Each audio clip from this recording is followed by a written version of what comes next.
ಹುಡುಗಿ ಸಿಗದ ಯುವಕರನ್ನ ಗುರಿಯಾಗಿಸಿಕೊಂಡು ಮದುವೆ ಹೆಸರಲ್ಲಿ ಮೋಸ ಮಾಡಿರೋ ಘಟನೆ ಹಾವೇರಿಯ ತುಮ್ಮಿನಕಟ್ಟಿ ಗ್ರಾಮದಲ್ಲಿ ನಡೆದಿದೆ. ರವೀಂದ್ರ ಜವಳಿ ಎಂಬ ಯುವಕನಿಗೆ ರೇಖಾ ಎಂಬ ಮಹಿಳೆ ಮತ್ತು ಆಕೆಯ ಗ್ಯಾಂಗ್ ಮೋಸ ಮಾಡಿದ್ದಾರೆಂಬ ಆರೋಪ ಕೇಳಿಬಂದಿದೆ.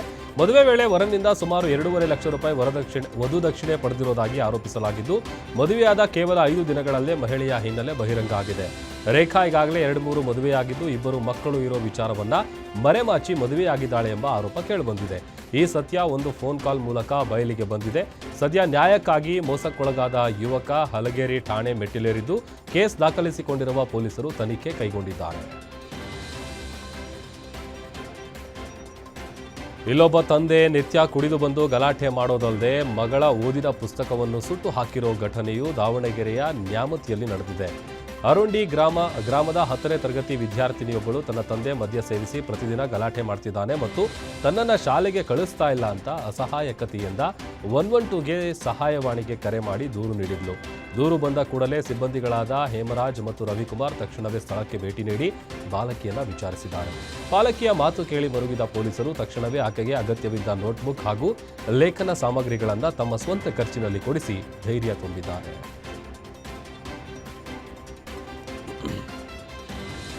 ದಾವಣಗೆರೆಯಲ್ಲಿ ಕುಡಿಯುವ ನೀರಿನ ತೀವ್ರ ಸಮಸ್ಯೆ ಎದುರಾಗಿದ್ದು, ಬೇಸಿಗೆ ಆರಂಭಕ್ಕೂ ಮುನ್ನವೇ ಗ್ರಾಮಸ್ಥರು ನೀರಿಗಾಗಿ ಪರದಾಡುವ ಪರಿಸ್ಥಿತಿ ನಿರ್ಮಾಣ ಆಗಿದೆ. ಜಗಳೂರು ತಾಲೂಕಿನ ಗೊಲ್ಲರಹಟ್ಟಿ ಗ್ರಾಮದಲ್ಲಿ ಘಟನೆ ನಡೆದಿದೆ. ಕಳೆದ 8-9 ತಿಂಗಳಿಂದ ನೀರಿನ ಕೊರತೆ ಅನುಭವಿಸ್ತಾ ಇರುವ ಗ್ರಾಮಸ್ಥರು ಇವತ್ತು ತಾಲೂಕು ಪಂಚಾಯಿತಿ ಕಚೇರಿ ಮುಂಭಾಗ ಬಿಂದಿಗೆ ಹಿಡಿದು ಪ್ರೊಟೆಸ್ಟ್ ನಡೆಸಿದರು. ಗ್ರಾಮದಲ್ಲಿ ವಾರಕ್ಕೆ ಕೇವಲ ಒಮ್ಮೆ ಮಾತ್ರ ನೀರು ಬಿಡಲಾಗ್ತಾ ಇದ್ದು, ಕೇವಲ 2 ಗಂಟೆಗಳ ಕಾಲ ಮಾತ್ರ ನೀರು ಪೂರೈಕೆ ಮಾಡಲಾಗುತ್ತದೆ ಅಂತ ಗ್ರಾಮಸ್ಥರು ಆರೋಪಿಸಿದರು. ಅಲ್ಲದೆ 40 ಮನೆಗಳಿಗೆ ಒಂದೇ ನಲ್ಲಿ ವ್ಯವಸ್ಥೆ ಇರೋದ್ರಿಂದ ನಿತ್ಯ ನೀರಿಗಾಗಿ ಜಗಳಗಳು ನಡೆಯುತ್ತಿವೆ ಅಂತ ಆಕ್ರೋಶ ವ್ಯಕ್ತಪಡಿಸಿದ್ದಾರೆ. ಈ ಬಗ್ಗೆ ಅಧಿಕಾರಿಗಳು ಕ್ರಮ ಕೈಗೊಳ್ಳಬೇಕು ಅಂತ ಪ್ರತಿಭಟನಾಕಾರರು ಪಟ್ಟು ಹಿಡಿದಿದ್ದಾರೆ.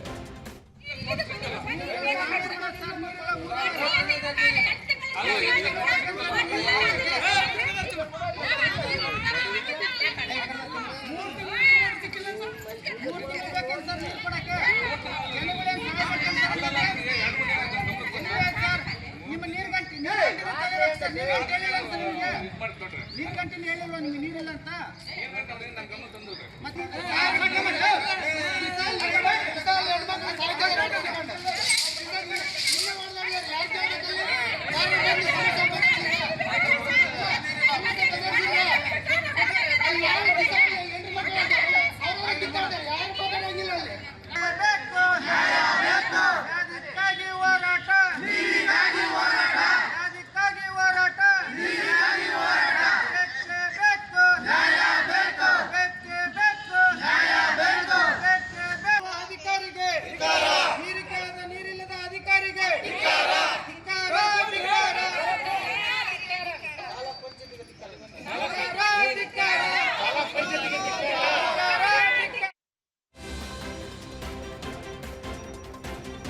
ಮೂಲ ಸೌಕರ್ಯಗಳ ಕೊರತೆಯಿಂದ ದಕ್ಷಿಣ ಕನ್ನಡ ಜಿಲ್ಲೆಯ ಬೆಳ್ತಂಗಡಿ ತಾಲೂಕಿನ ಎಳನೀರು ಗ್ರಾಮಸ್ಥರು ದಿನನಿತ್ಯ ನರಕಯಾತನೆ ಅನುಭವಿಸ್ತಾ ಇದ್ದಾರೆ.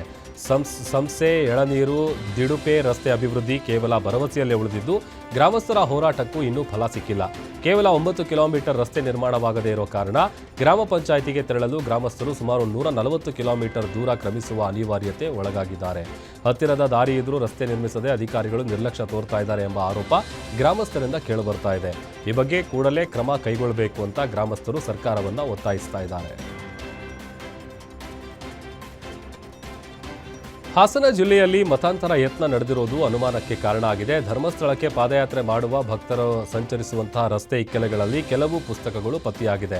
ಹಾಸನದಿಂದ ಬೇಲೂರಿನವರೆಗೆ ಪಾದಯಾತ್ರೆ ಮಾರ್ಗದ ರಸ್ತೆ ಬದಿಗಳಲ್ಲಿ ದೇವರನ್ನ ತಿಳಿಯುವುದು ಹೇಗೆ ಎಂಬ ಶೀರ್ಷಿಕೆಯ ಪುಸ್ತಕಗಳು ಪತ್ತೆಯಾಗಿದ್ದು, ಭಕ್ತರ ಗಮನ ಸೆಳೆಯುವ ಉದ್ದೇಶದಿಂದಲೇ ಇವುಗಳನ್ನು ಉದ್ದೇಶಪೂರ್ವಕವಾಗಿ ಇಡಲಾಗಿದೆ ಎಂಬ ಅನುಮಾನ ವ್ಯಕ್ತವಾಗಿದೆ. ಸ್ಥಳಕ್ಕೆ ಬೇಲೂರು ಪೊಲೀಸರು ಭೇಟಿ ಕೊಟ್ಟು ಪರಿಶೀಲನೆ ನಡೆಸಿದ್ದಾರೆ. ಪುಸ್ತಕಗಳು ಹೇಗೆ ಬಂದವು, ಯಾರಿಟ್ಟಿದ್ದಾರೆ ಎಂಬ ಕುರಿತು ಪೊಲೀಸರು ಸದ್ಯ ತನಿಖೆ ಆರಂಭಿಸಿದ್ದಾರೆ. ಅನ್ಯ ಕೋಮಿನ ಯುವಕನೊಂದಿಗೆ ಹಿಂದೂ ಯುವತಿ ಪರಾರಿಯಾಗಿದ್ದ ಘಟನೆ ಮಂಗಳೂರಿನಲ್ಲಿ ನಡೆದಿದೆ. ಮುಕ್ಕದಲ್ಲಿರುವಂತಹ ಕಾಲೇಜೊಂದರಲ್ಲಿ ಕ್ರಿಮಿನಾಲಜಿ ವ್ಯಾಸಂಗ ಮಾಡ್ತಾ ಇದ್ದ ವೈಶಾಲಿ ಎಂಬ ವಿದ್ಯಾರ್ಥಿನಿ ಮನೆಗೆ ತಿಳಿಸದೆ ಹೊರಟು ಹೋಗಿರೋದಾಗಿ ಪೋಷಕರು ಠಾಣೆಗೆ ಕಂಪ್ಲೇಂಟ್ ಕೊಟ್ಟಿದ್ದಾರೆ. ವೈಶಾಲಿ ಮೊಹಮ್ಮದ್ ಮಿದ್ಲಾಜ್ ಎಂಬ ಯುವಕನೊಂದಿಗೆ ತೆರಳಿರುವ ಶಂಕೆ ವ್ಯಕ್ತವಾಗಿದ್ದು, ಕೇರಳದ ವಯನಾಡ್ ರಿಜಿಸ್ಟರ್ ಕಚೇರಿಯಲ್ಲಿ ಜನವರಿ 31ರಂದು ರಿಜಿಸ್ಟರ್ ಮದುವೆಯಾಗಿರುವುದಾಗಿ ತಿಳಿದುಬಂದಿದೆ. ಸದ್ಯ ಮಗಳು ಸಂಪರ್ಕಕ್ಕೆ ಸಿಗದೇ ಇರುವ ಹಿನ್ನೆಲೆ ವೈಶಾಲಿಯ ಪೋಷಕರು ಸೂರತ್ಕಲ್ ಠಾಣೆಯಲ್ಲಿ ದೂರು ದಾಖಲಿಸಿದ್ದಾರೆ. ಗ್ಯಾರಂಟಿ ನ್ಯೂಸ್ ವರದಿಯ ಬಿಗ್ ಇಂಪ್ಯಾಕ್ಟ್ನಿಂದಾಗಿ ಕರ್ನಾಟಕ ವಿಶ್ವವಿದ್ಯಾಲಯ ಧಾರವಾಡ ತನ್ನ ನಿರ್ಧಾರವನ್ನು ಬದಲಿಸಿದ್ದು ಸಂಶೋಧನಾ ವಿದ್ಯಾರ್ಥಿಗಳಿಗೆ ದೊಡ್ಡ ಮಟ್ಟದ ಸಮಾಧಾನ ತಂದಿದೆ. SC/ST ಸಂಶೋಧನಾ ವಿದ್ಯಾರ್ಥಿಗಳಿಂದ ಪಡೆಯಲು ಉದ್ದೇಶಿಸಿದ್ದ ಹೆಚ್ಚುವರಿ ಶುಲ್ಕವನ್ನು ವಿವಿ ಕೈಬಿಟ್ಟಿದೆ. ಗ್ಯಾರಂಟಿ ನ್ಯೂಸ್ ಈ ಬಗ್ಗೆ ಸತತವಾಗಿ ದನಿ ಎತ್ತಿತ್ತು. ಈಗಾಗಲೇ ಹೆಚ್ಚುವರಿ ಶುಲ್ಕ ಪಾವತಿಸಿರುವ ವಿದ್ಯಾರ್ಥಿಗಳಿಗೆ ಆ ಮೊತ್ತವನ್ನು ಮರುಪಾವತಿ ಮಾಡೋದಾಗಿ ವಿವಿ ಆಡಳಿತ ಮಂಡಳಿ ಹೊಸ ಆದೇಶ ಹೊರಡಿಸಿದೆ. ತಮ್ಮ ಥೀಸಿಸ್ಗಳನ್ನು ಸುಟ್ಟು ಹಾಕಿ ಕಣ್ಣೀರು ಹಾಕಿದ್ದ ವಿದ್ಯಾರ್ಥಿಗಳ ಪರವಾಗಿ ನಿಂತಿದ್ದ ಪ್ರಧಾನ ಸಂಪಾದಕರಾದ ರಾಧಾ ಹಿರೇಗೌಡ ಅವರಿಗೆ ವಿದ್ಯಾರ್ಥಿಗಳು ಧನ್ಯವಾದ ಅರ್ಪಿಸಿದ್ದಾರೆ. ಬೆಳಗಾವಿ ಜಿಲ್ಲೆಯ ಹುಕ್ಕೇರಿಯಲ್ಲಿ ಫೋರ್ಜರಿ ಪ್ರಕರಣ ಬೆಳಕಿಗೆ ಬಂದಿದ್ದು, ಹುಕ್ಕೇರಿ ಸಬ್ ರಿಜಿಸ್ಟ್ರಾರ್ ಮಡಿವಾಳಯ್ಯ ಬಾನಿಮಠ ಅವರನ್ನು ಪೊಲೀಸರು ಅರೆಸ್ಟ್ ಮಾಡಿದ್ದಾರೆ. ಈ ಕೃತ್ಯಕ್ಕೆ ಸಾಥ್ ನೀಡಿದ್ದ ಬಾಂಡ್ ರೈಟರ್ ಆನಂದ್ ದಡ್ಡಿಮನಿ ಕೂಡ ಬಂಧನಕ್ಕೊಳಗಾಗಿದ್ದಾರೆ. ಆರೋಪಿಗಳು ನಕಲಿ ದಾಖಲೆಗಳನ್ನು ಸೃಷ್ಟಿಸಿ 2 ಎಕರೆ 1 ಗುಂಟೆ ಜಮೀನನ್ನು ಅಕ್ರಮವಾಗಿ ಮಾರಾಟ ಮಾಡಿರುವ ಆರೋಪ ಕೇಳಿಬಂದಿದೆ. ಈ ಜಮೀನು ಶಿವಾನಂದ ಮಾನಂಗಾವಿ ಎಂಬುವರಿಗೆ ಸೇರಿದ್ದು 2024ರಲ್ಲಿ ನಕಲಿ ದಾಖಲೆಗಳ ಮೂಲಕ ಜಮೀನು ಕಬಳಿಕೆ ಮಾಡುವ ಹುನ್ನಾರ ನಡೆದಿತ್ತು. ಈ ಸಂಬಂಧ ಹುಕ್ಕೇರಿ ಠಾಣೆಯಲ್ಲಿ ಪ್ರಕರಣ ದಾಖಲಾಗಿದ್ದು, ತನಿಖೆ ವೇಳೆ ಸಬ್ ರಿಜಿಸ್ಟ್ರಾರ್ ಮತ್ತು ಬಾಂಡ್ ರೈಟರ್ ಅವರ ಪಾತ್ರ ದೃಢಪಟ್ಟ ಹಿನ್ನೆಲೆ ಇಬ್ಬರನ್ನೂ ಬಂಧಿಸಿ ನ್ಯಾಯಾಂಗ ಬಂಧನಕ್ಕೆ ಒಪ್ಪಿಸಲಾಗಿದೆ. ರಾಜ್ಯ ಬಜೆಟ್ನಲ್ಲಿ ದಲಿತರ ಜನಸಂಖ್ಯೆಗೆ ಅನುಗುಣವಾಗಿ ಅನುದಾನ ಕಾಯ್ದಿರಿಸಬೇಕೆಂದು ಆಗ್ರಹಿಸಿ ಧಾರವಾಡದಲ್ಲಿ ದಲಿತ ಸಂಘರ್ಷ ಸಮಿತಿ ಕಾರ್ಯಕರ್ತರು ಪ್ರತಿಭಟಿಸಿದ್ದಾರೆ. ನಗರದ ಜಿಲ್ಲಾಧಿಕಾರಿ ಕಚೇರಿ ಎದುರು ಪ್ರತಿಭಟನೆ ನಡೆಸಿದ ಕಾರ್ಯಕರ್ತರು ಬಜೆಟ್ನಲ್ಲಿ ಸಮರ್ಪಕ ಅನುದಾನ ಮೀಸಲು ಮಾಡುವಂತೆ ಒತ್ತಾಯಿಸಿದರು. ದಲಿತರ ಜನಸಂಖ್ಯೆ 24.1ರಷ್ಟಿರೋದ್ರಿಂದ ಅದಕ್ಕೆ ಅನುಗುಣವಾಗಿ ಅನುದಾನ ನೀಡಬೇಕು ಅಂತ ಪ್ರತಿಭಟನಾಕಾರರು ಆಗ್ರಹಿಸಿದ್ದಾರೆ.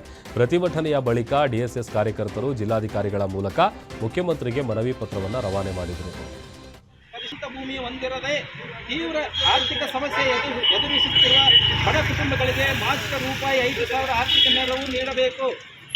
ಕರ್ನಾಟಕ 13 ಸಮಾಜ ಕಲ್ಯಾಣ ಇಲಾಖೆ ಅಧೀನದಲ್ಲಿ ಬರುವ ವಸತಿ ಶಾಲೆ ಮತ್ತು ವಸತಿ ನಿಲಯಗಳಲ್ಲಿ ಕಳೆದ 5 ವರ್ಷಗಳ ಮೇಲ್ಪಟ್ಟು ನಿರಂತರವಾಗಿ ಕಟ್ಟುವ ಬೆಲೆ ಏರಿಕೆಗೆ ತಕ್ಕಂತೆ ಹಾಸ್ಟೆಲ್ ವಿದ್ಯಾರ್ಥಿಗಳಿಗೆ ನೀಡುತ್ತಿರುವ ಮಾಸಿಕ ಭೋಜನ ವೆಚ್ಚ ರೂಪಾಯಿ 3,000ಗಳವರೆಗೆ ಹೆಚ್ಚಳ ಮಾಡಬೇಕು.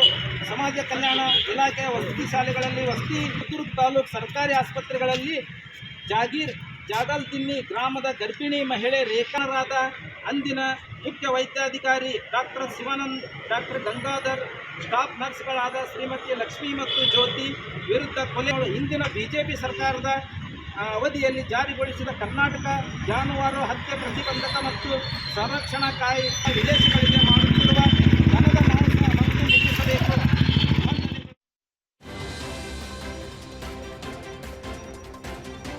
ವಿಜಯಪುರದ ಸಿಂದಗಿ ಪಟ್ಟಣದಲ್ಲಿ ಸರಣಿ ಮನೆಗಳ್ಳತನ ಪ್ರಕರಣಗಳು ಬೆಳಕಿಗೆ ಬಂದಿದ್ದು ಸಾರ್ವಜನಿಕರಲ್ಲಿ ಆತಂಕ ಮೂಡಿದೆ. ಪಟ್ಟಣದ ಶಾಂತೇಶ್ವರ ಬಡಾವಣೆಯಲ್ಲಿ ಕದೀಮರು ಮನೆಗಳ್ಳತನ ನಡೆಸಿ ಪರಾರಿಯಾಗಿದ್ದಾರೆ. ಮಲ್ಲಿಕಾರ್ಜುನ ಬಿರಾದಾರ್ ಹಾಗೂ ಚೌಧರಿ ಎಂಬುವರ ಮನೆಗಳಲ್ಲಿ ಕಳ್ಳತನ ನಡೆದಿದೆ. ಕದೀಮರು ಅಂದಾಜು 70 ಗ್ರಾಂ ಚಿನ್ನಾಭರಣ ಹಾಗೂ 150 ಗ್ರಾಂ ಬೆಳ್ಳಿ ಆಭರಣ ಕದ್ದು ಪರಾರಿಯಾಗಿದ್ದಾರೆ.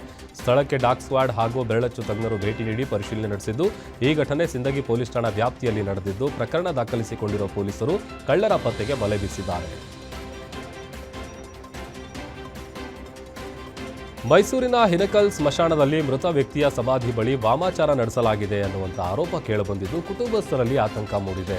ಹಿನಕಲ್ ನಿವಾಸಿ ಗಂಗಾಧರ್ ಎಂಬುವರು ಕ್ಯಾನ್ಸರ್ನಿಂದಾಗಿ 15 ದಿನಗಳ ಹಿಂದೆ ನಿಧನರಾಗಿದ್ದರು. ಗಂಗಾಧರ್ ಸುಮಾರು 2 ವರ್ಷಗಳ ಹಿಂದೆ ಭಾರತೀಯ ಸೇನೆಯಲ್ಲಿ ಸೇವೆ ಸಲ್ಲಿಸಿದರು ಎಂಬ ಮಾಹಿತಿ ತಿಳಿದುಬಂದಿದೆ. ಹುಣ್ಣಿಮೆ ದಿನ ಕುಟುಂಬಸ್ಥರು ಗಂಗಾಧರ್ ಸಮಾಧಿಗೆ ಭೇಟಿ ನೀಡಿದ ವೇಳೆ ಸಮಾಧಿ ಬಳಿ ಅವರ ಫೋಟೋ, ಮಡಿಕೆ ಸೇರಿ ವಸ್ತುಗಳನ್ನು ಇಟ್ಟು ವಾಮಾಚಾರದ ವಸ್ತುಗಳು ಕಂಡುಬಂದಿವೆ ಅಂತ ಆರೋಪಿಸಲಾಗಿದೆ. ಈ ಹಿನ್ನೆಲೆ ಕುಟುಂಬಸ್ಥರು ತಕ್ಷಣವೇ ವಿಜಯನಗರ ಠಾಣೆಗೆ ದೂರು ನೀಡಿದ್ದು ಪ್ರಕರಣ ದಾಖಲಿಸಿಕೊಂಡಿರುವ ಪೊಲೀಸರು ಪರಿಶೀಲನೆ ನಡೆಸ್ತಾ ಇದ್ದಾರೆ.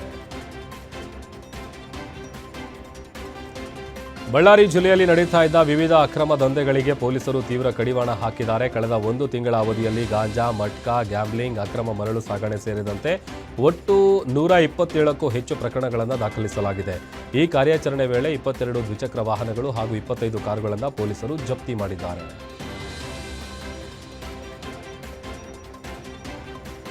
ಮದುವೆ ಸಮಾರಂಭವೊಂದರಲ್ಲಿ ಅಫ್ಜಲಪುರ ಕಾಂಗ್ರೆಸ್ ಮುಖಂಡ ಮತೀನ್ ಅಹಮದ್ ಪಟೇಲ್ ಪಿಸ್ತೂಲ್ ಹಿಡಿದು ದುರಂದರ್ ಹಾಡಿಗೆ ಹೆಜ್ಜೆ ಹಾಕಿದ್ದಾರೆ. ಈ ವಿಡಿಯೋ ಸಾಮಾಜಿಕ ಜಾಲತಾಣಗಳಲ್ಲಿ ಸಿಕ್ಕಾಪಟ್ಟೆ ವೈರಲ್ ಆಗಿದೆ.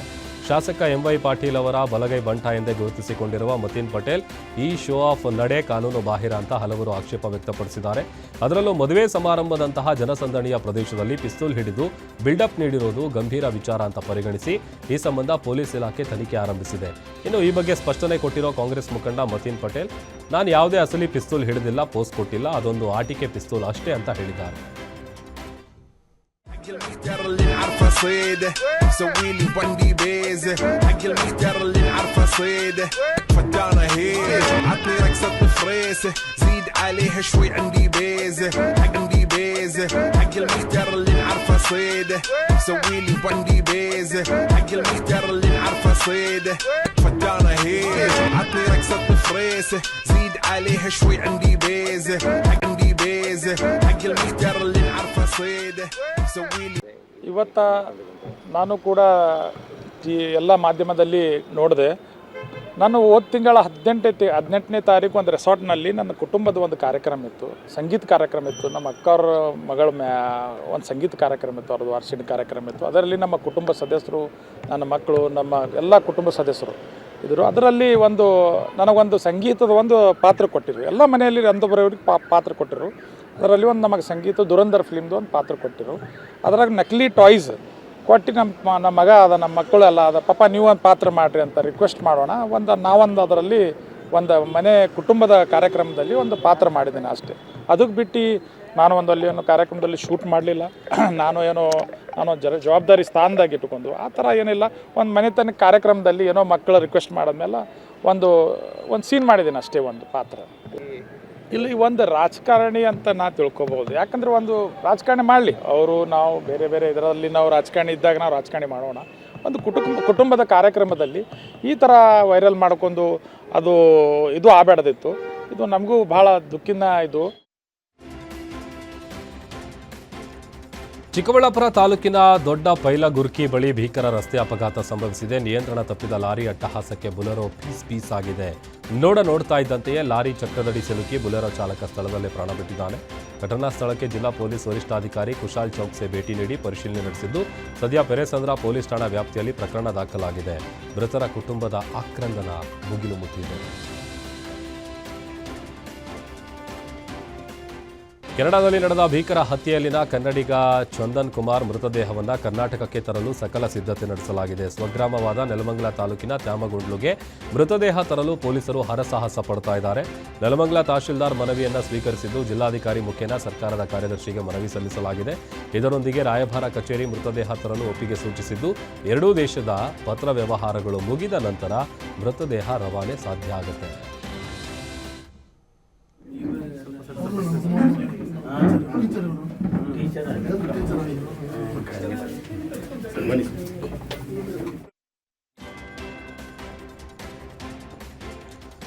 ಕೆನಡಾದಲ್ಲಿ ನಡೆದ ಚಂದನ್ ಕುಮಾರ್ ಹತ್ಯೆ ಪ್ರಕರಣದ ಹಿನ್ನೆಲೆ ನೆಲಮಂಗಲದ ಚಂದನ್ ನಿವಾಸಕ್ಕೆ ಗೃಹ ಸಚಿವ ಡಾಕ್ಟರ್ ಜಿ ಪರಮೇಶ್ವರ್ ಭೇಟಿ ನೀಡಿ ಪೋಷಕರಿಗೆ ಸಾಂತ್ವನ ಹೇಳಿದ್ದಾರೆ. ಈ ಸಂದರ್ಭದಲ್ಲಿ ಚಂದನ್ ಹೆತ್ತವರು ಕಣ್ಣೀರು ಹಾಕಿದರು.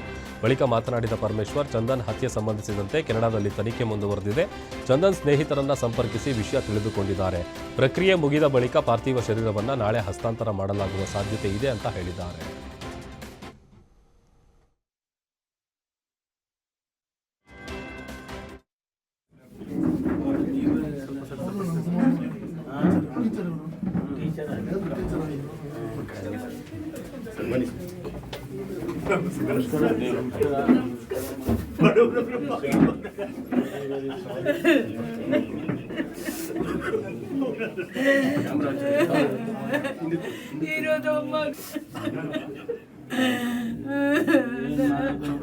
ನಾವಿನ್ಯಾರಿಗೋಸ್ಕರ ಬದುಕಬೇಕಂತ ತುಂಬ ಬೇಜಾರಾಗುತ್ತೆ.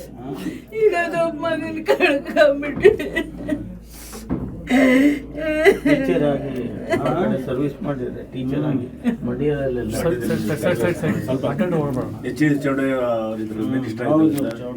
ಅವ್ರ ಮನೆಯವ್ರ ಎದುರಿಗೆ ತಂದೆ ತಾಯಿ ಒಂದು ಕಷ್ಟ ಕೊಡ್ತಿರ್ಲಿಲ್ಲ.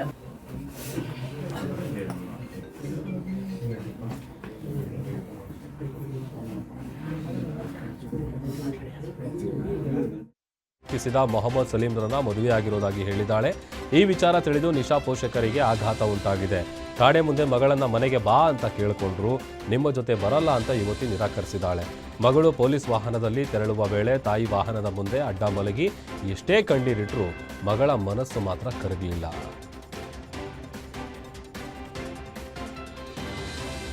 ಜೊಯ್ಡಾ ತಾಲೂಕಿನ ಅನಮೋಡ ಗ್ರಾಮದಲ್ಲಿ ಅಕ್ರಮವಾಗಿ ಎಮ್ಮೆಗಳನ್ನು ಸಾಗಿಸ್ತಾ ಇರುವಂಥ ಪ್ರಕರಣವನ್ನು ರಾಮನಗರ ಪೊಲೀಸರು ಪತ್ತೆ ಹಚ್ಚಿದ್ದಾರೆ. ಗೋವಾ ರಾಜ್ಯದ ಕಸಾಯಿ ಖಾನೆಗಳಿಗೆ ಸಾಗಿಸಲಾಗ್ತಾ ಇದ್ದ ಒಟ್ಟು 36 ಎಮ್ಮೆಗಳನ್ನು ಪೊಲೀಸರು ವಶಕ್ಕೆ ಪಡೆದಿದ್ದಾರೆ. ಅಕ್ರಮ ಸಾಗಾಟಕ್ಕೆ ಬಳಸಲಾಗಿದ್ದ 3 ಐಷರ್ ವಾಹನಗಳನ್ನು ವಶಪಡಿಸಿಕೊಂಡಿದ್ದು ಪ್ರಕರಣಕ್ಕೆ ಸಂಬಂಧಪಟ್ಟಂತೆ 6 ಮಂದಿಯನ್ನು ಬಂಧಿಸಲಾಗಿದೆ.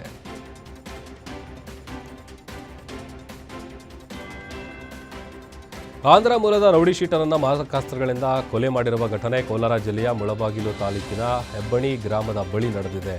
ರೌಡಿ ಶೀಟರ್ ಭಾಸ್ಕರ್ ಮುಳಬಾಗಿಲು ಗಡಿಗೆ ಬಂದು ವಾಪಸ್ ಪುಂಗನೂರಿಗೆ ತೆರಳುವ ವೇಳೆ ಬೈಕ್ ಅಡ್ಡಗಟ್ಟಿ ದುಷ್ಕರ್ಮಿಗಳು ಕೊಲೆ ಮಾಡಿದ್ದಾರೆ. ಸ್ಥಳಕ್ಕೆ ಶ್ವಾನದಳ ಹಾಗೂ ಸೋಕೋ ಟೀಮ್ ಭೇಟಿ ಕೊಟ್ಟು ಪರಿಶೀಲನೆ ನಡೆಸಿದ್ದಾರೆ. ನಂಗಲಿ ಪೊಲೀಸ್ ಠಾಣೆಯಲ್ಲಿ ಪ್ರಕರಣ ಕೂಡ ದಾಖಲಾಗಿದೆ.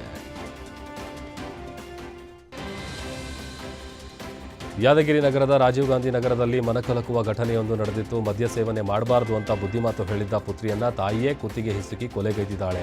ಆರೋಪಿ ನಿರ್ಮಲಾ ತನ್ನ ಮಗಳು ಪ್ರತಿಭಾಳನ್ನ ಕೊಲೆ ಮಾಡಿದ ಬಳಿಕ ಆತ್ಮಹತ್ಯೆ ಮಾಡಿಕೊಂಡಿದ್ದಾಳೆ ಅಂತ ಕತೆ ಕಟ್ಟಿಕೊಂಡು ಪೊಲೀಸರ ದಾರಿಯನ್ನು ತಪ್ಪಿಸಲು ಯತ್ನಿಸಿದ್ದಾಳೆ. ಆದರೆ ಪೊಲೀಸರ ತನಿಖೆಯಲ್ಲಿ ಈ ಕತೆ ಸುಳ್ಳು ಅನ್ನುವಂಥದ್ದು ಗೊತ್ತಾಗಿದೆ. ಹಲವು ಸಾಕ್ಷ್ಯಾಧಾರಗಳ ಆಧಾರದ ಮೇಲೆ ಆರೋಪಿಯನ್ನು ಬಂಧಿಸಿರುವ ಪೊಲೀಸರು ಯಾದಗಿರಿ ನಗರ ಪೊಲೀಸ್ ಠಾಣೆಯಲ್ಲಿ ಪ್ರಕರಣ ದಾಖಲಿಸಿದ್ದಾರೆ.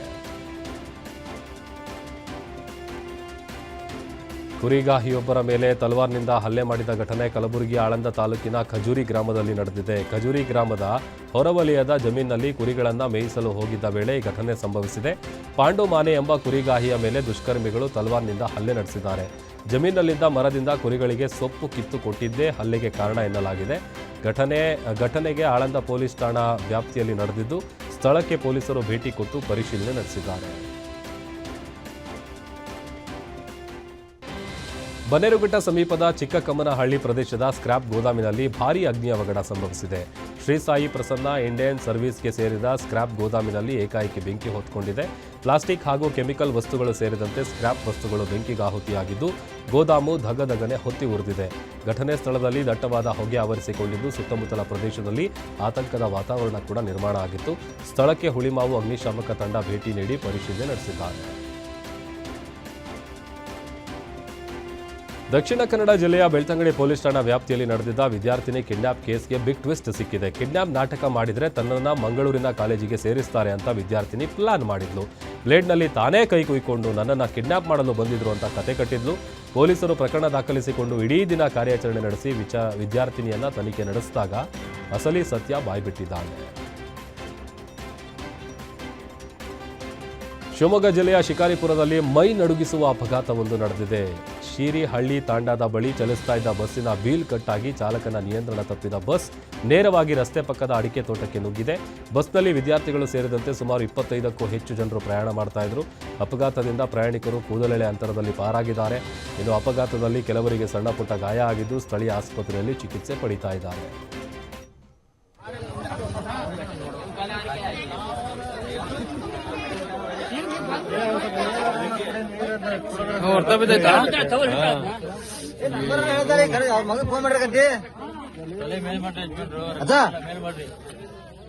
ಬಟ್ಟೆ ಬಟ್ಟೆ ಹಿಡ್ಕೊಳ್ರಿ ಆಸ್ಪತ್ರೆಗೆ ಕಳ್ಸ್ಕೊಂಬರ್ರಿ. ಯಾರು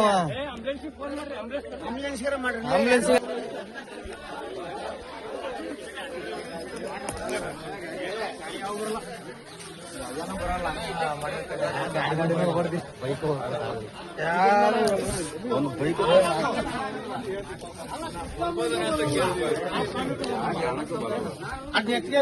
ಹಿಂಗೆ ಹಾಕಬೇಕು. ವಿಡಿಯೋಗ್ರಾಫರ್ ಯಾಕೆ ಸ್ಟ್ರಕ್ ಆಗೈತೆ ವಿಡಿಯೋ.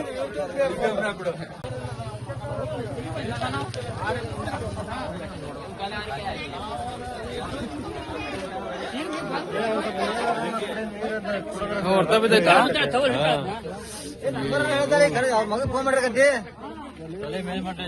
ಅದ ಬಟ್ಟೆ ಬಟ್ಟೆ ಹಿಡ್ಕೊಳ್ರಿ.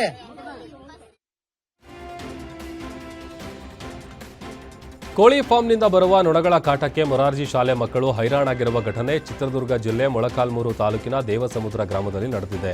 ಶಾಲೆ ಪಕ್ಕದಲ್ಲಿ 5-6 ಕೋಳಿ ಫಾರಂಗಳಿವೆ. ಇದರ ವಾಸನೆಯಿಂದಾಗಿ ಶಾಲೆಗೆ ರಾಶಿ ನೊಣಗಳು ಎಂಟ್ರಿ ಕೊಟ್ಟು ಮಕ್ಕಳಿಗೆ ಕ್ಲಾಸ್ ರೂಮ್ನಲ್ಲಿ ಪಾಠ ಕೇಳೋದಕ್ಕೆ ಬಿಡ್ತಾ ಇಲ್ಲ.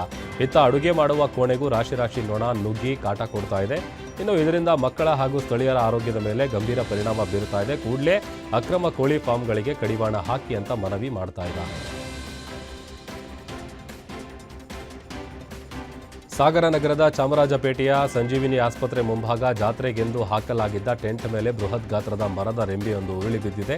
ಅದೃಷ್ಟವಶಾತ್ ದೊಡ್ಡ ಅನಾಹುತವೊಂದು ತಪ್ಪಿದಂತಾಗಿದೆ. ಜಾತ್ರೆ ವ್ಯಾಪಾರ ಮುಗಿಸಿಕೊಂಡು ತಮ್ಮ ಕುಟುಂಬದೊಂದಿಗೆ ಟೆಂಟ್ನಲ್ಲಿ ಮಲಗಿದ್ದ ಓರ್ವ ವ್ಯಕ್ತಿಗೆ ಗಂಭೀರ ಗಾಯಗೊಂಡಿದ್ದು ತಕ್ಷಣವೇ ಆಸ್ಪತ್ರೆಗೆ ದಾಖಲಿಸಿ ಸ್ಥಳೀಯ ಯುವಕರು ಮಾನವೀಯತೆ ಮೆರೆದಿದ್ದಾರೆ. ಸಾಗರ ಮಾರಿಕಾಂಬಾ ಜಾತ್ರೆಯಲ್ಲಿ ಸಂಭವಿಸಬಹುದಾಗಿದ್ದ ದೊಡ್ಡ ಅನಾಹುತವೊಂದು ಕೂದಲೆಳೆ ಅಂತರದಲ್ಲಿ ತಪ್ಪಿದಂತಾಗಿದೆ.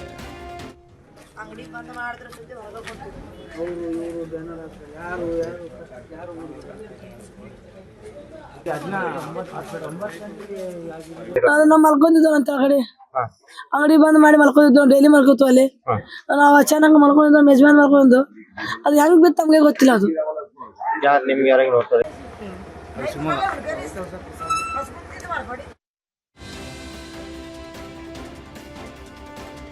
ಬಾಗಲಕೋಟೆ ಜಿಲ್ಲೆ ಕೆರೂರು ಪಟ್ಟಣದ ಮೆಕ್ಕೆಜೋಳ ರೈತರಿಗೆ ಸಂಕಷ್ಟ ಎದುರಾಗಿದೆ. ಸರ್ಕಾರ ಸ್ಥಾಪನೆ ಮಾಡಿದ ಖರೀದಿ ಕೇಂದ್ರಗಳಿಂದಲೇ ಬೆಂಬಲ ಬೆಲೆ ಪಡೆಯಬೇಕಿದ್ದರೂ ರೈತರಿಗೆ ನಿರಾಸೆ ಎದುರಾಗಿದೆ.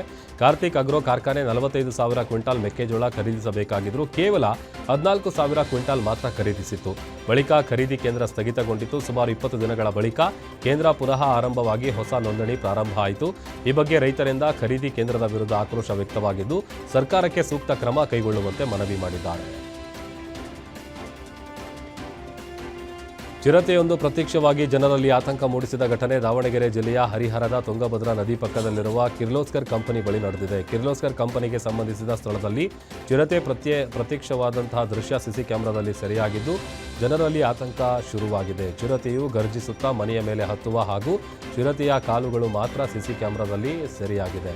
ಇನ್ನು ಸ್ಥಳೀಯರು ಕೂಡಲೇ ಅರಣ್ಯ ಇಲಾಖೆಯವರಿಗೆ ಮಾಹಿತಿ ನೀಡಿದ್ದು ಚಿರತೆಗಾಗಿ ಅರಣ್ಯ ಇಲಾಖೆ ಅಧಿಕಾರಿಗಳು ಕೂಂಬಿಂಗ್ ಶುರು ಮಾಡಿದ್ದಾರೆ. ಇನ್ನು ಬೆಂಗಳೂರಿನಲ್ಲಿ ಚಿರತೆ ಕಾಟ ತಪ್ತಾ ಇಲ್ಲ. ಅಂಜನಾಪುರದಲ್ಲಿ ಮತ್ತೆ ಚಿರತೆ ಪ್ರತ್ಯಕ್ಷ ಆಗಿದೆ. ಸಂದೀಪ್ ಎಂಬುವವರ ಮನೆ ಗೇಟ್ ಬಳಿ ಚಿರತೆ ಕಾಣಿಸಿಕೊಂಡಿದೆ. ತಡರಾತ್ರಿ ಮನೆ ಗೇಟ್ ಒಳಗೆ ಬಂದ ಚಿರತೆ ನಂತರ ಹೊರ ಹೋಗ್ತಾ ಇರುವಂತಹ ದೃಶ್ಯ ಸಿಸಿ ಕ್ಯಾಮೆರಾದಲ್ಲಿ ಸೆರೆಯಾಗಿದೆ.